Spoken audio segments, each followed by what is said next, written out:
सबके लिए कल्याणकारी कामनाएं करता हूं। सबका मंगल हो। मैं ब्रजेंद्र कुमार मौर्य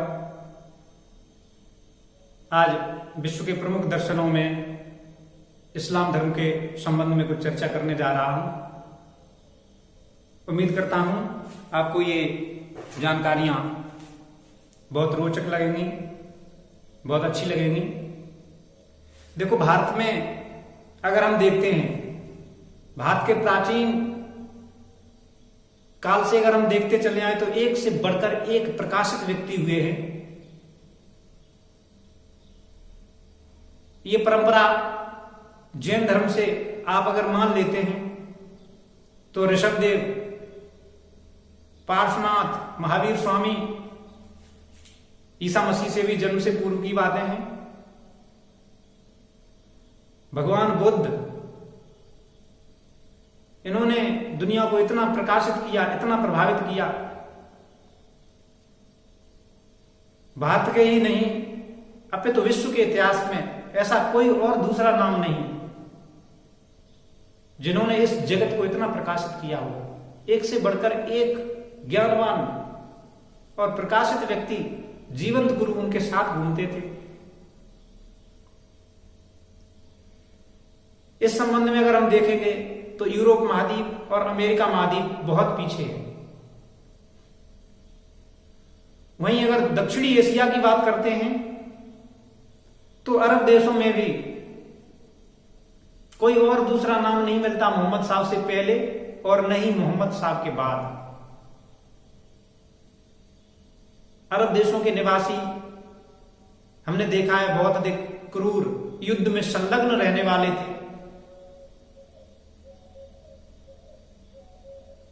उन्हें जीवन जीने की कला का थोड़ा बहुत भी ज्ञान नहीं। मानवता की अगर बात करें तो मानवता के जितने भी पहलू होते हैं, मानवता के सभी पहलुओं से परे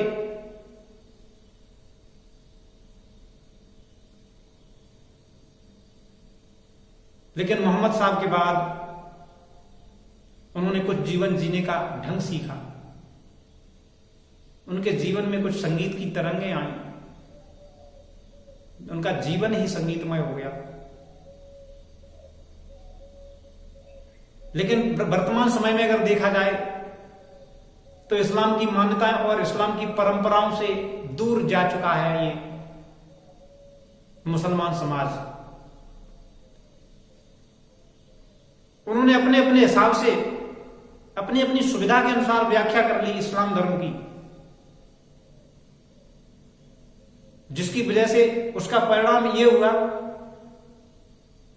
कि समाज फिर से विध्वंसक हो गया। तो चलिए आइए हम चर्चा करते हैं मोहम्मद साहब, इस्लाम धर्म और उनसे संबंधित कुछ बहुत ही आवश्यक बिंदु, बहुत ही महत्वपूर्ण फैक्ट जो हमें जानने आवश्यक हैं, परीक्षा के संबंध से भी और हमारी ज्ञान वृद्धि के लिए भी। तो आइए चर्चा करते हैं मोहम्मद साहब की। आपने नाम सुना होगा सऊदी अरब और नाम सुना होगा मक्का और मदीना।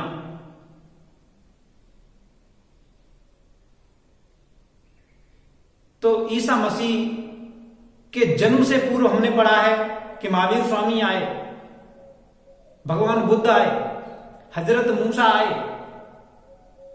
जरथुस्त्र आए, जैन धर्म, बौद्ध धर्म, यहूदी धर्म, पारसी धर्म और ईसाई धर्म। हमने एक शब्द सुना है पैगंबर। तो क्या ईसाई, क्या यहूदी, क्या इस्लाम बताते हैं ये पैगंबर ही हुआ करते थे। इस्लाम की भी मान्यता है कि ईसा मसीह भी एक पैगंबर थे जो खुदा का, अल्लाह का, ईश्वर का पैगाम लेके आए, उन्हें कहते हैं पैगंबर। और इस्लाम की मान्यता है कि अंतिम पैगंबर थे हमारे मोहम्मद साहब। तो मोहम्मद साहब का ही पैगाम समस्त जगत को मानना चाहिए, ऐसी मान्यता है इस्लाम के मानने वालों की। इस्लाम धर्म के जो फॉलोअर्स हैं, जो अनुयायी हैं, उनकी ऐसी मान्यता है कि समस्त जगत को ईश्वर के, अल्लाह के आखिरी पैगंबर के द्वारा बताए गए मार्ग को मानना चाहिए। लेकिन एक बात यह है, इस संसार में ये जब जगत नश्वर है तो धर्म लोगों के लिए बना, लोग धर्म के लिए नहीं बने। वर्तमान समय में तो इसकी परिभाषा बदल गई, धर्म लोगों के लिए नहीं, लोग धर्म के लिए हो गए, वही मुश्किल हो गई। और जो मनुष्य जन्म का अंतिम उद्देश्य है, उससे सभी भटक गए। तो मोहम्मद साहब ने एक प्रकाशित करने का काम किया अरब देशों को। तो उनके संबंध में हम कुछ महत्वपूर्ण जानकारियां सीख लेते हैं, जान लेते हैं। जो इस्लाम धर्म है, ईसा मसीह के जन्म से 570 साल बाद की बात है। ईसा मसीह का जन्म हो चुका है और 570 वर्ष व्यतीत हो चुके हैं। सऊदी अरब में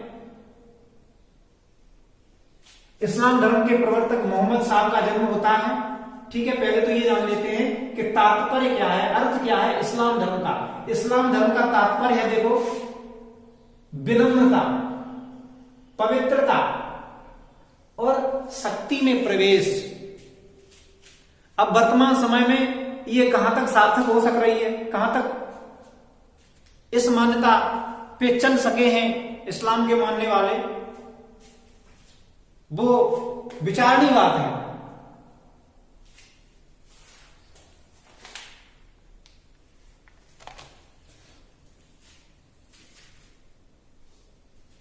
तो हमने इस प्रकार से तात्पर्य समझा, पवित्रता, हम अपने आचरण को शुद्ध करें, पवित्र करें। आखिरी संदेश प्रत्येक दर्शन का वही है कि हम अपने आचरण को पवित्र करें, हम अपने आचरण को शुद्ध करें। तो इस्लाम का भी यही संदेश है, यही तात्पर्य है। इस्लाम का अर्थ ही है पवित्रता, शुद्धता, शक्ति में प्रवेश। शक्ति का मतलब तलवार, तीर, भाले, तो मिसाइल और बम नहीं। हम ईश्वर के अंश हैं, ईश्वरीय शक्तियों से पूर्ण हैं, तो हम उसी ईश्वर की शक्तियों में फिर से प्रवेश करें, शक्ति में प्रवेश करें, अपने आप को समझें हम शक्ति पुंज हैं। तो इस्लाम भी यही संदेश देता है कि चित्त को, आचरण को पवित्र करो और शक्ति में ईश्वर ने जो हमें दी है उस शक्ति में प्रवेश करना है। जब हम विनम्र हो, विनम्रता, हम विनम्र नहीं है तो हम क्या इस्लाम को मानने वाले हैं। मेरा आचरण पवित्र नहीं है तो इस्लाम से कोई दूर दूर कोसों का कोई लेना देना नहीं।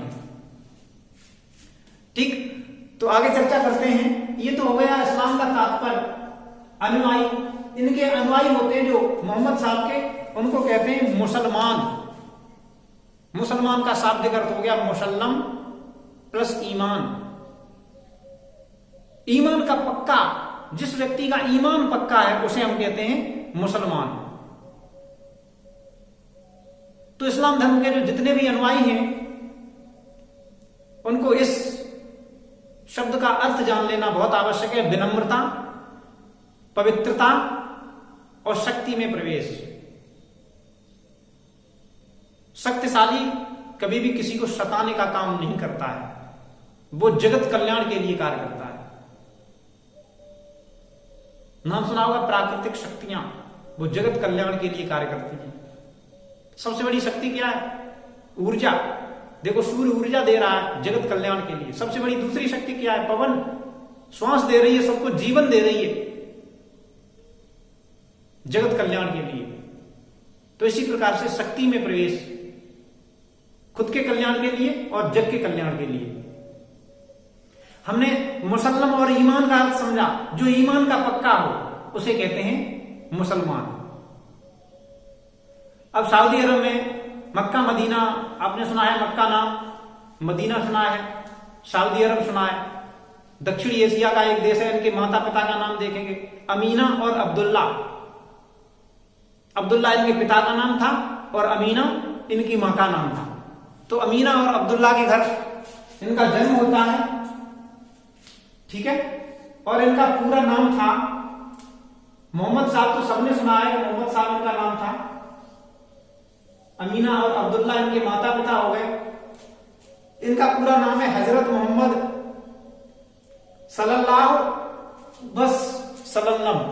ये देखो इतना बड़ा नाम है, कभी कभी पूछ लिया जाता है एग्जाम में। ये मोहम्मद साहब का पूरा नाम है। आगे देखेंगे इनके माता पिता को तो हम जान गए, अमीना और अब्दुल्ला, इनका उल्लेख आता है खास करके। इनके चाचा थे अबू तालिब और इनके दादा थे अल मुतल्लिब। दादा का नाम था अल मुतल्लिब, याद रह जाएगा। रिपीट करेंगे एक साथ मेरे साथ, अल मुतल्लिब। नाम बोलो, मोहम्मद साहब के दादाजी का नाम बोलो, अल मुतल्लिब। फिर से बोलो एक बार, अल मुतल्लिब, याद हो जाएगा। अल मुतल्लिब इनके दादा थे और इनके चाचा थे अबू तालिब। सबकॉन्शियस माइंड में, चेतन मन में याद रहेगा अबू तालिब, ठीक है। इनके एक पुत्री थी जिसका नाम था फातिमा, और इनका दामाद था अली हुसैन।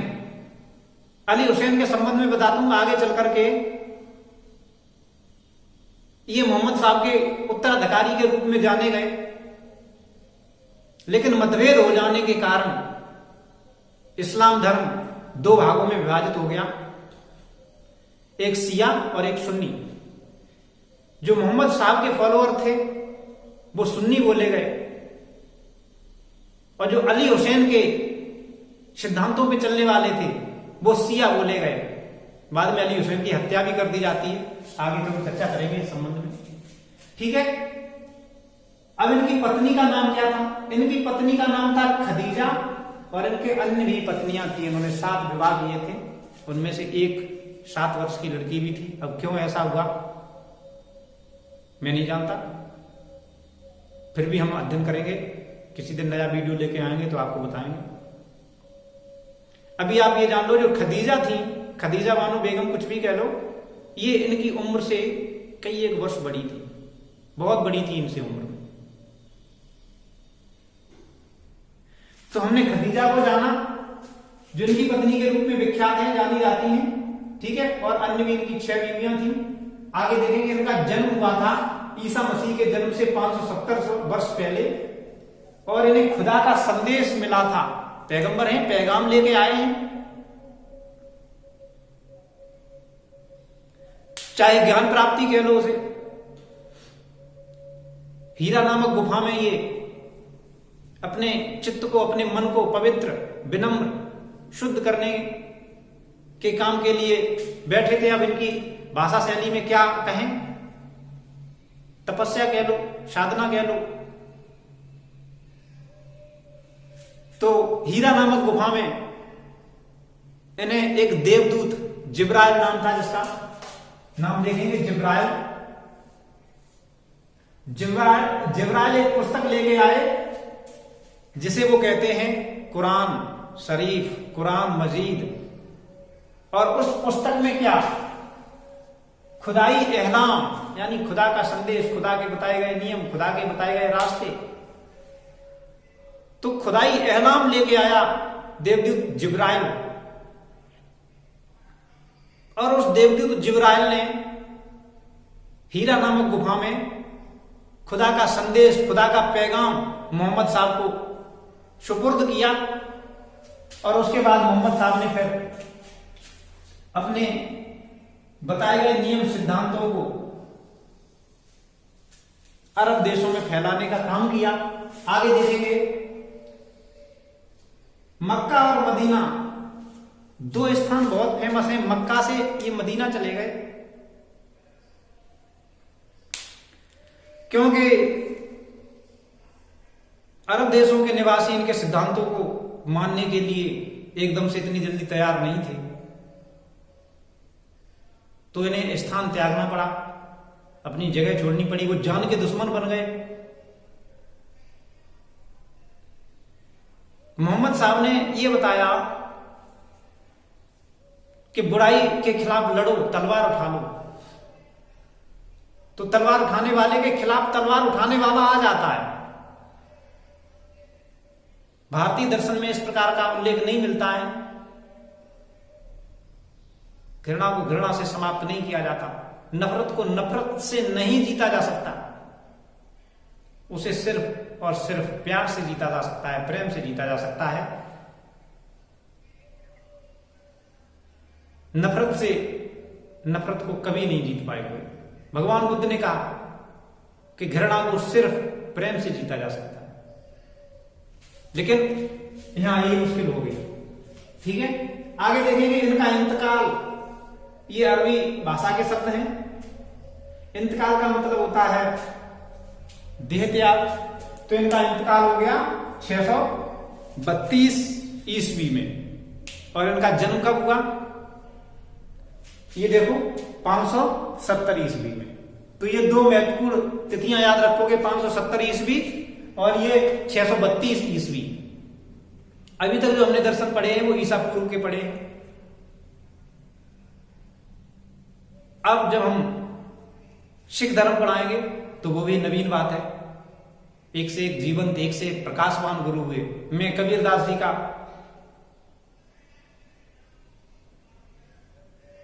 बहुत बड़ा मानने वाला, श्रद्धा से नमन करता हूं, कबीरदास जी का नाम आ गया। आगे देखेंगे, इनका इंतकाल हो गया 632 ईस्वी में। अब देखोगे हदीस, एक पुस्तक है हदीस जो मोहम्मद साहब द्वारा लिखी गई है।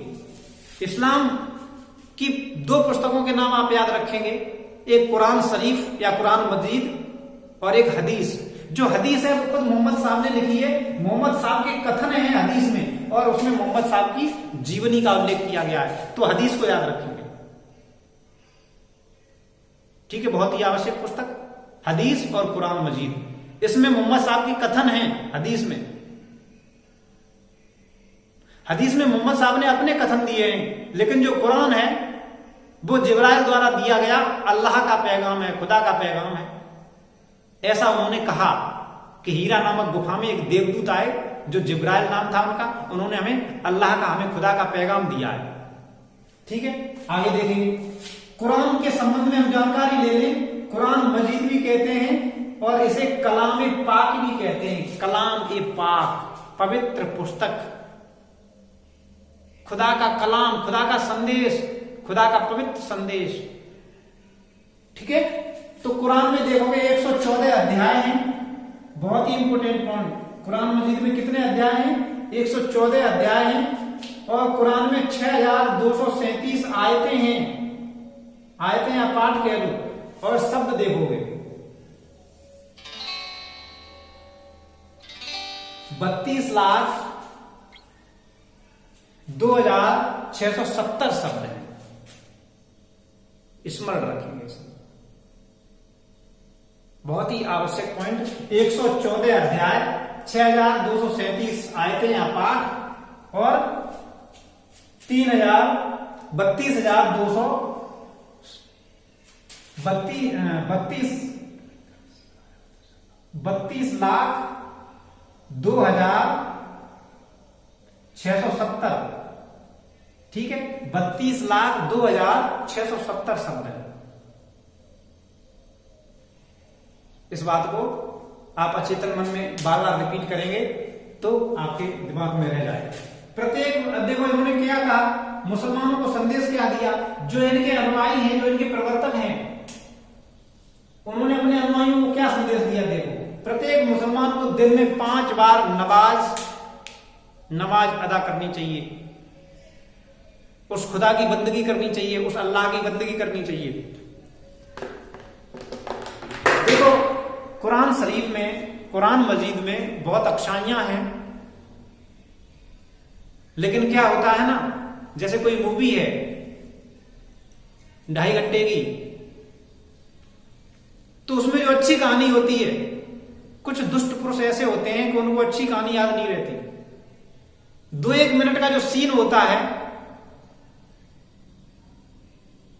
जिसमें कोई गाना हो गया, कोई सॉन्ग आ गया, उसमें जो अभिनेत्री है उसके पल्लू सरकने वाली, घटना हो गई तो उन्हें पूरी मूवी में बस यही याद रहेगा। इसी प्रकार से इस्लाम में जितनी अच्छाइयों का समावेश था उनको थोड़ा भूल करके, और कुछ आयतें ऐसी हैं जिनका उन्होंने गलत अर्थ निकाल करके विध्वंसक प्रवृत्ति अपना ली, ऐसे लोग भी हैं जिसकी वजह से इस्लाम बदनाम हो रहा है। आगे देखेंगे, इन्होंने और भी अपने अनुयायियों को, अपने प्रवर्तकों, अपने मानने वालों को और बातें बताई कि रमजान के महीने में उन्हें रोजे रखना है और अपनी कमाई का 40वां हिस्सा दान करना है। तो ये इस्लाम धर्म से संबंधित आवश्यक बातें। तो हमने ये देखा कि इस प्रकार से ये सारी जो हमने पॉइंट पढ़े हैं, पॉइंट्स देखे हैं, बहुत ही आवश्यक हैं, बहुत ही इंपॉर्टेंट है। तो आप इनको लिख लेंगे। तो हम जान रहे थे कि जो इस्लाम धर्म के अनुयायी हैं, मोहम्मद साहब को मानने वाले हैं, उनके फॉलोअर्स हैं, उन्हें रमजान माह में रोजा रखना है, उन्हें अपने जीवन में एक बार हज करनी है। हज का मतलब होता है मक्का और मदीना की यात्रा, यानी सऊदी अरब जाना है अपने जीवन में एक बार, और अपनी आमदनी का 40वां भाग दान भी करना है। और सबसे इंपॉर्टेंट बात, उन्हें हर रोज दिन में 5 बार नमाज अदा करनी है, अल्लाह की बंदगी करनी है। तो नमाज देखेंगे, ये फज्र, जोहर, अस्र, मगरिब और ईसा, तो ये हमें बताया गया। तो ये कुछ नहीं है, ये पहर है, ये समय है, किस समय पे कौन सी नमाज को क्या बोलते हैं, केवल ये समझाने का काम किया।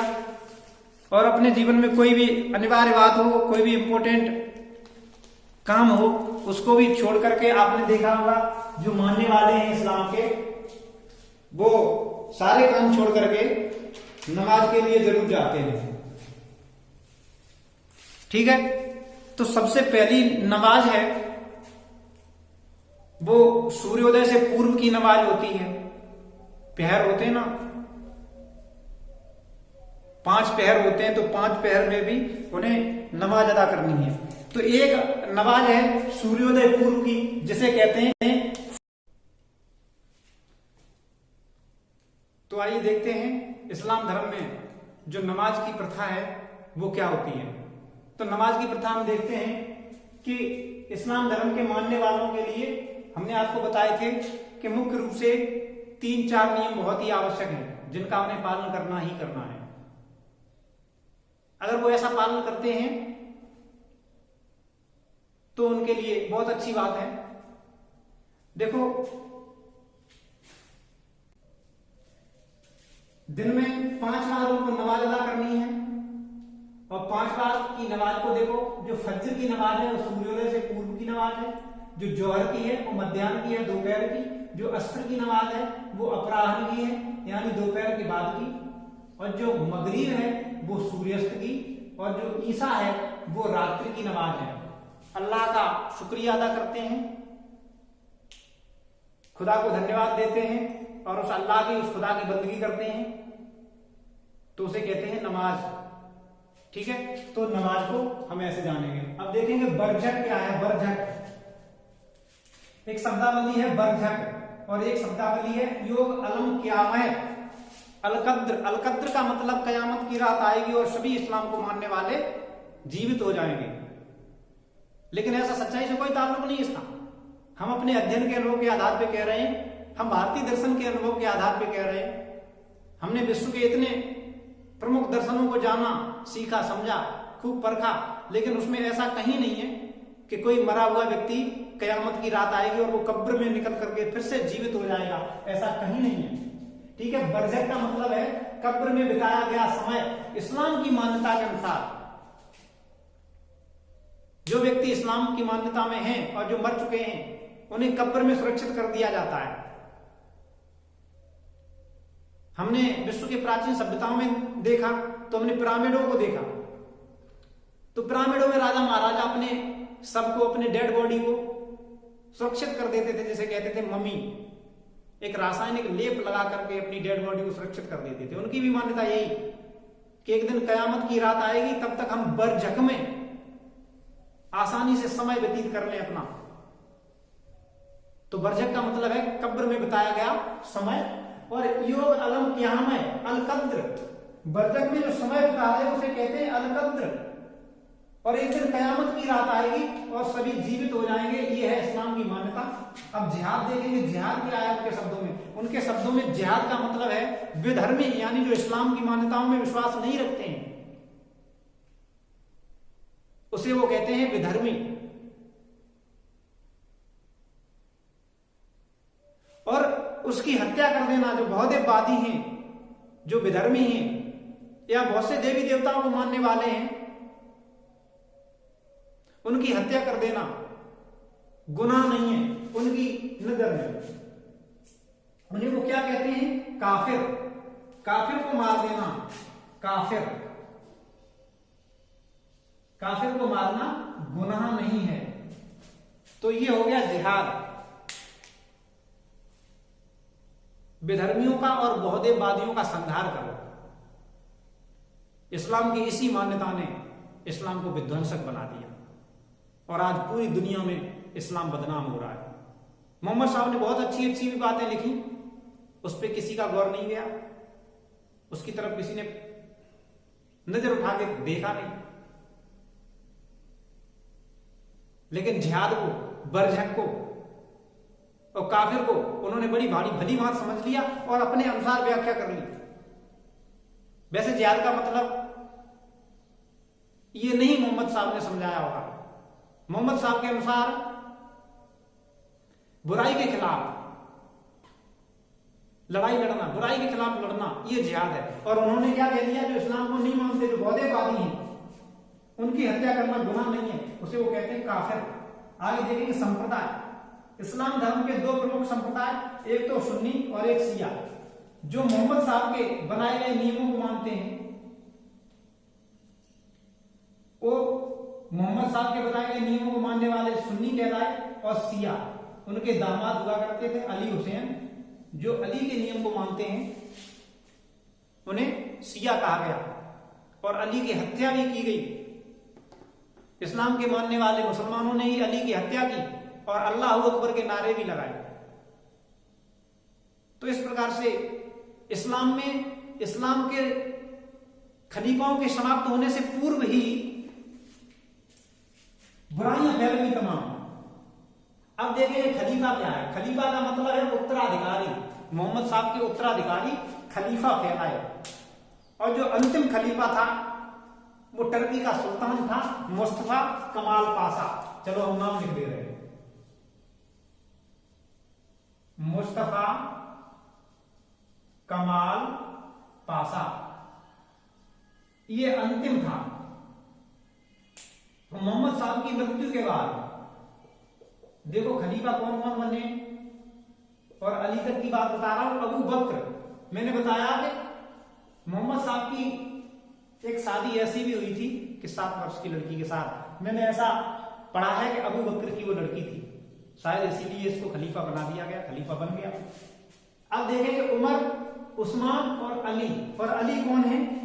अली के बाद ही इस्लाम धर्म 2 भागों में बट गया, शिया और सुन्नी। तो हमने इस्लाम धर्म के संबंध में आपको कुछ महत्वपूर्ण जानकारियां बताई। तो आपको इन रोचक तथ्यों को जानने के बाद बड़ा अच्छा लगा होगा। तो मैं उम्मीद करता हूं कि आपको समझ में आया होगा। और जिनको समझ में नहीं आया है वो हमारे इस वीडियो को 1-2 बार पे लेकर के अवश्य देखें, जरूर देखें। आपको सभी जानकारियां बहुत अच्छे से समझ में आएंगी। तो ये तो थी इस्लाम धर्म की कहानी। अब आगे हम आपके लिए कोई नया प्रकरण लेके आएंगे, बहुत ही रोचक, बहुत ही आकर्षक। तब तक के लिए बाय।